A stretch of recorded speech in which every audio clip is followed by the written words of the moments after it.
Collector साहब, Apollo hospital आ गया। Car रोककर ड्राइवर ने पिछली सीट पर अपनी मां के साथ बैठे अधिकारी से कहा तथा ड्राइविंग सीट से उतरकर कार का पिछला गेट खोल दिया। नीली बत्ती लगी कार से उतरने वाला अधिकारी लंबा चौड़ा व्यस्त तथा गोरा चिट्टा सुंदर नवयुवक था, जिसने कार से उतरते ही हाथ बढ़ाकर अपनी मां को भी उतरना चाहा, किंतु मां ने कहा, मैं स्वयं उतर आऊंगी बेटे। वो अधिकारी अपनी मां को रूटीन चेकअप के लिए हर माह यहाँ लाता है।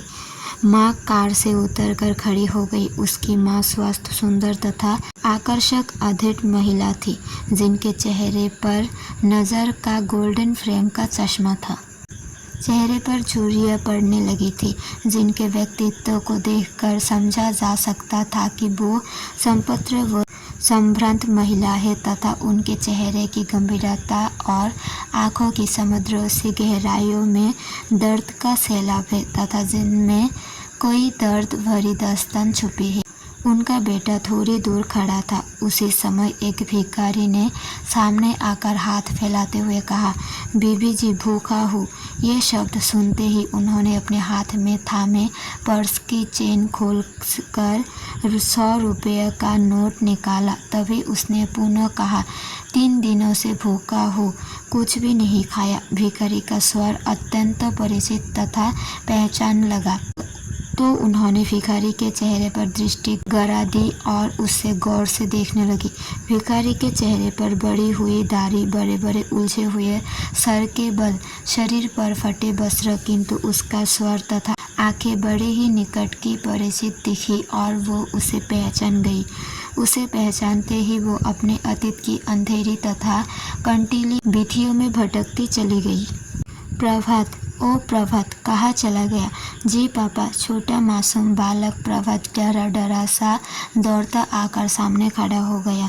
नशे में धूत लड़खड़ाते लहजे में रंजन सक्सेना ने पूछा, तेरी माँ कहाँ है? किचन में, डरे सहमे प्रभात ने उत्तर दिया। मंदाकिनी, मंदाकिनी, किचन से बाहर आ, चिल्लाता हुआ रंजन सक्सेना किचन की ओर बढ़ गया। आटे में सने हाथों के साथ मंदाकिनी डरती हुई किचन से बाहर आ गई। स्कूल से वेतन ले आई? रंजन ने पूछा। हाँ, मंदाकिनी का उत्तर था। ला देखे, कितना लाई है? मुझे ज़रूरत है। वेतन से मैं घर में खाने तथा आवश्यकता का सामान ले आई हूँ। बाकी बचे रुपये प्रभात की फीस के लिए रखे हैं, वो नहीं दूंगी। तुम्हें तो शराब तथा अय्याशी के आगे ना ही अपनी पत्नी ना बेटे का कोई ध्यान है तथा घर में खाने का सामान है अथवा नहीं, किसी भी बात की चिंता नहीं है। जले कटे लहजे में मंदाकिनी बोल पड़ी। अच्छा, मुझसे जुबान लड़ाते हैं? कहते हुए रंजन मंदाकिनी की ओर झपटा तो वो स्वयं को बचाते हेतु भागकर किचन के अंदर चली गई और किचन का दरवाज़ा बंद कर दिया। रंजन के आने से पहले मंदाकिनी प्रभात की स्कूल ड्रेस पर प्रेस करके भूल से प्रेस का प्लग लगाकर छोड़कर खाना बनाने किचन में चली गई थी। रंजन की पकड़ में मंदाकिनी न आने पर वो झल्ला गया। उसी समय उस दृष्टि गर्म प्रेस पर पड़ी। बस वो पलटा और प्रेस को पकड़कर बोला, ले तेरे बेटे को ही जलाया देता हूँ, जिसे कलेक्टर बनाना चाहती है। कलेक्टर बनेगा इसका बेटा, इसकी फीस देना आवश्यक है, मेरी आवश्यकता कुछ भी नहीं। और रंजन ने गर्म प्रेस प्रभात के पैर पर चिपका दी। मम्मी बचाओ, प्रभात रोता हुआ चीख पड़ा। अरे जालिम, वो मेरा ही नहीं तेरा भी तो बेटा है, कहती हुई किचन का दरवाज़ा खोलकर दौड़ती हुई आकर प्रभात को रंजन की पकड़ से छुड़ाने लगी। बस यही तो चाहता था रंजन। और फिर उसने प्रभात को छोड़कर अपनी कमर से पैंट की चमड़े की बेल्ट निकालकर मंदाकिनी की पीठ पर बरसाना प्रारंभ कर दी।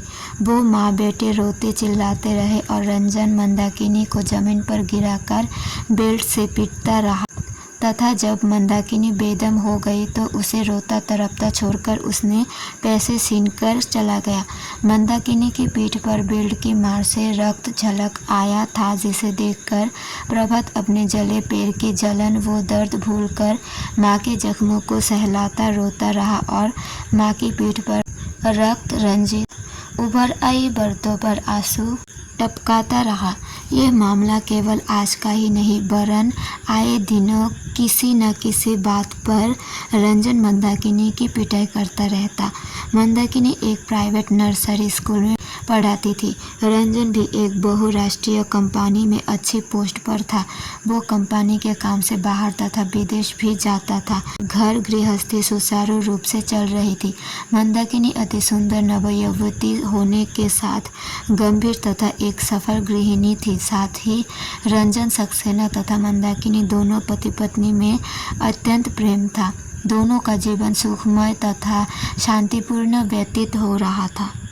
रंजन मंदाकिनी को पार्टियों में ले जाता और दोनों वहाँ पार्टी एंजॉय करते तथा हंसते बोलते घर लौटते।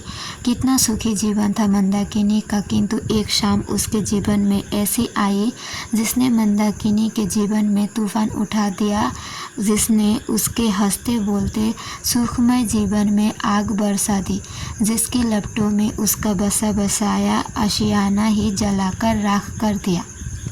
वो मनहूस शाम जब मंदाकिनी कुछ अनमनी सी बैठी शाम को पकाने हेतु चावल चुन रही थी, उसी समय रंजन के घर में प्रवेश करते ही उसके हाथ से चावल की थाली लेकर एक और रखते हुए कहा, मंदाकिनी डार्लिंग, ये सब छोड़ो और शीघ्र तैयार हो जाओ। आज मेरे एक मित्र का एंगेजमेंट है। बहुत शानदार पार्टी है। मेरे मित्र ने कहा है कि भाभी जी को पार्टी में अपने साथ अवश्य लाना। और ना चाहते हुए भी मंदाकिनी अपने कमरे में तैयार होकर जब कमरे से बाहर आई तो रंजन उसे कुछ क्षणों तक तो अपलक देखता ही रह गया। फिर बोला, मंदाकिनी, तुम तो स्वर्ग से आई अप्सराओं मेनका तथा उर्वशी को मात देने वाली सौंदर्य की मालिका नजर आ रही हो। ब्यूटी क्वीन हो, ब्यूटी क्वीन।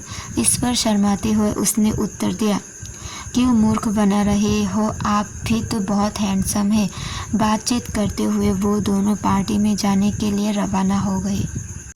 पार्टी अपने चरम पर थी। महिलाओं तथा पुरुष खाने पीने में मस्त एंजॉय कर रहे थे। रंजन मंदाकिनी का हाथ अपने हाथ में लिए अपने मित्र तथा उसकी मंगेतर के सामने जाकर खड़ा होते हुए बोला, मेरी पत्नी मंदाकिनी और ये मेरे मित्र सुजीत तथा इनकी मंगेतर सुलक्षणा। सुजीत तथा सुलक्षणा ने आगे बढ़कर मंदाकिनी का स्वागत किया तथा सुजीत ने रंजन की ओर देखते हुए कहा, you are very lucky Ranjan, your wife is beauty queen, so much beautiful. Sujit के मुख से निकले अपने तारीफ के शब्द सुनकर मंदाकिनी ने शर्माते हुए सिर नीचे झुका लिया। किंतु उसी समय किसी महिला का सुरीला स्वर उसके कानों से टकराया। हेलो डियर रंजन, तुम यहाँ खड़े क्यों समय नष्ट कर रहे हो? पार्टी जोश में है, आओ पार्टी एंजॉय करें। मंदाकिनी ने सिर उठाकर सामने देखा तो एक सुंदर हसीन नवयौवना कम वस्त्रों में आकर सामने खड़ी होते ही रंजन का हाथ पकड़कर ले जाने लगी। किंतु रंजन ने उसके हाथ से अपना हाथ छुड़ाते हुए कहा, इनसे मिलो, ये मेरी पत्नी मंदाकिनी है। तथा अपनी पत्नी से बोला, ये पिंकी है। How cute you are Mandakini, you are beauty queen, but your husband is much handsome and sexy, I like him. ये कहते हुए पिंकी ने रंजन का हाथ पकड़कर अपनी ओर खींचते हुए कहा, आओ डियर रंजन, हम तुम पार्टी एंजॉय करें, इन्हें यही बैठने दो। पिंकी रंजन का हाथ पकड़कर काउंटर की ओर ले जाने लगी तो रंजन बोला, मंदाकिनी तुम यहाँ बैठो, मैं अभी आया। और वो पिंकी के साथ गया। सुजीत के चेहरे पर दुख को रेखाएं झलकने लगी। भाभी जी, आप सामने चेयर पर बैठिए, वो तो गया, मैं बेरे को आपके पास भेजता हूँ। दुखी लहजे में सुजीत बोला। उसकी मंगेतर को भी ये बात अच्छी नहीं लगी। भैया, ये पिंकी कौन है? मंदाकिनी ने सुजीत से पूछा। पिंकी कैबरे डांसर है और इधर काफ़ी दिनों से रंजन को इसके चक्कर में देख रहा हूँ, सुजीत ने बताया। खैर आप बैठिए, मैं बेरे को आपके पास भेजता हूँ। मंदाकिनी जाकर चेयर पर बैठ गई। बेरा उसके पास आया कि उसने कुछ खाया पिया नहीं। उसकी दृष्टि रंजन और पिंकी की ओर थी, जहाँ वो दोनों ड्रिंक काउंटर पर खड़े ड्रिंक ले रहे थे। इसके उपरांत एक दूसरे की कमर में हाथ डालकर फ्लोर पर डांस करने लगे, जहाँ कुछ और जोड़ी डांस कर रहे थे। वो ये सब देखकर कुड़ती रही और रंजन पिंकी के साथ मौज मस्ती करता रहा। पार्टी समाप्त हुई तो रंजन और मंदाकिनी अपने घर चले आए। रास्ते में आपस में कोई बात नहीं हुई। एक आध बार रंजन ने कुछ कहा भी, किंतु मंदाकिनी चुप रही। उसने कोई उत्तर नहीं दिया। दूसरे दिन प्रातः रंजन को चाय नाश्ता देकर स्कूल पढ़ाने जाने के लिए तैयार होने चली गई। रंजन नाश्ता करके अपने ऑफिस चला गया। सायंकाल जब रंजन ऑफिस से घर लौटा और फ्रेश होकर बैठा, तब तक मंदाकिनी ने चाय तथा नमकीन लाकर टेबल पर रखने के उपरांत स्वयं भी सामने चेयर पर बैठकर चाय पीने लगी। दोनों चुप थे। चाय की सुस्कियों की आवाज़ आ रही थी। चाय समाप्त हुए तब मंदाकिनी का स्वर फूटा, पिंकी कौन है? आपका इसके साथ शराब पीकर पार्टी में डांस करना मुझे अच्छा नहीं लगा। जब आपको किसी अन्य महिला के साथ पार्टी एंजॉय करनी थी तो मुझे साथ क्यों ले गए? तुम एक पढ़ी लिखी महिला होते हुए इतने बैकवर्ड विचार रखती हो। यदि मैं पिंकी के साथ एंजॉय कर रहा था तो तुम भी अपनी पसंद के किसी पुरुष के साथ एंजॉय कर सकती थी। मुझे कोई ऐतराज़ नहीं होता। रंजन ने उसकी बात को हवा में लेते हुए कहा। बस मिस्टर रंजन सक्सेना, अब आगे कुछ न कहना। मैं और पर पुरुष, मैं आपकी पत्नी हूँ। स्त्री जीवन में एक पुरुष चुनती है, पुरुष बदलने वाली स्त्रियाँ कुछ और कहलाती है, मंदाकिनी ने क्रोधित होते हुए उत्तर दिया। इसके उपरांत उन दोनों के बीच कोई बात नहीं हुई। कुछ अरसे बाद मंदाकिनी ने प्रभात को जन्म दिया। इसके बाद रंजन ने मंदाकिनी को पार्टियों में ले जाना ही बंद कर दिया और स्वयं अपना अधिक समय पिंकी के साथ बिताने लगा। अब वो अपने घर कई दिनों तक नहीं आता। मंदाकिनी परेशान व चिंतित रहने लगी। नन्हा प्रभात वो स्वयं अकेली घर में डरती, किंतु उसे पता न चलता कि रंजन कहाँ है, और जब किसी दिन रंजन आता तो उसका व्यवहार अच्छा ना होता। मंदाकिनी का वेतन छीन लेता, उसे मारता पीटता, गाली देता और चला जाता। वो रोती रह जाती। एक दिन उसके घर सुजीत आया तो उसने उसे बताया कि रंजन ने पिंकी से कोर्ट मैरिज कर ली है तथा पिंकी उसके बच्चे की मां बनने वाली है। इसके उपरांत जब सुजीत आया तो उसने बताया कि पिंकी ने बेटे को जन्म दिया है, जिसके पार्टी रंजन ने उसे भी दी है। इस प्रकार मंदाकिनी तथा उसके पुत्र प्रभात का जीवन बर्बाद हो गया और वो शहर छोड़कर अपने पुत्र प्रभात को लेकर अपने मौसेरे भाई के समझाने पर दूसरे शहर चली गई, जहाँ मौसी रहती थी। मौसेरे भाई ने मंदाकिनी को एक स्कूल में सर्विस दिला दी तथा एक कमरा किराया पर दिला दिया। मंदाकिनी ने प्रभात का नाम इंग्लिश स्कूल में लिखा दिया। इस प्रकार उसने अपना नया जीवन प्रारंभ किया। वो अपनी साड़ी के पल्लू से सदैव अपने सिर से लेकर चेहरे को हिजाब की तरह ढके रहती थी। भिखारी को देने के लिए हाथ में 100 रुपये का नोट थामे अपने अन्य कारमय जीवन की अंधेरी व कंटीली भित्तियों में भटक रही थी। तभी भिखारी का पुनः स्वर सुनाई दिया, बीबी जी बहुत भूखा हो। एक झटके के साथ वो अतीत से वर्तमान में आ गिरी और भिखारी से पूछ बैठी, तुम्हारी पत्नी और पुत्र नहीं है क्या? अरे बीबी जी, मेरी पत्नी और पुत्र ने ही मुझे मार पीट कर धक्के देकर घर से बाहर निकाल दिया। भिखारी ने बताया, तुमने तो कैबरे डांसर पिंकी से प्रेम विवाह किया था, जो तुम्हें हैंडसम कहती थी। उससे एक बेटा भी हुआ था। अपनी विहता पत्नी तथा उससे पैदा अपने एक बेटे को छोड़कर तुमने पिंकी से कोर्ट मैरिज की थी। अधिकारी की मां ने भिखारी को बताया। आपको ये सब कैसे पता चला? आप कौन हैं? आपका स्वर चिर परिचित जान पड़ रहा है। भिखारी बौखला गया।